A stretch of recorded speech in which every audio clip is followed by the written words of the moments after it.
an bɛ jamana ɲɛma fila ninnu ka ɲɔgɔn ye kɛyɔrɔ la sisan n'o ye Burkina Faso jamanakuntigi lieutenant colonel Paul Henri Damiba ye ani a jɛɲɔgɔn colonel Assimi Goïta Mali président ka soba kɔnɔna la. Ni ye ɲɔgɔn ye min sigilen don sen kan n bɛ se k'a fɔ teriya ani baarakɛ taama hukumu kɔnɔna la.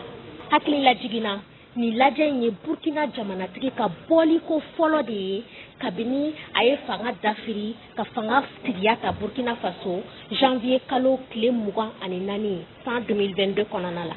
N'a ka Mali jɛɲɔgɔn ye mɔgɔ fila ninnu bɛna nafa sɔrɔ barokan caman lajɛ jamana fila ka jɛkafɔ hukumu kɔnɔ.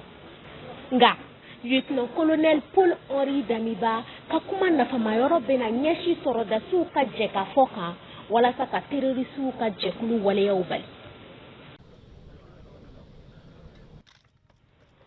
Burkina Faso jamanatigi lieutenant colonel Paul Henri Damiba sera Sibiridonya wulada joona fɛ Mali faaba kɔnɔ n'o ye Bamako ye. A ka avion selen Mali dugukolo sanfɛ aéroport international Modibo Keita la bonya belebele taara k'a sɛgɛrɛ Mali dugudenw fɛ a n'a yɛrɛ jɛɲɔgɔn min ye Mali jamanakuntigi ye Assimi Goïta.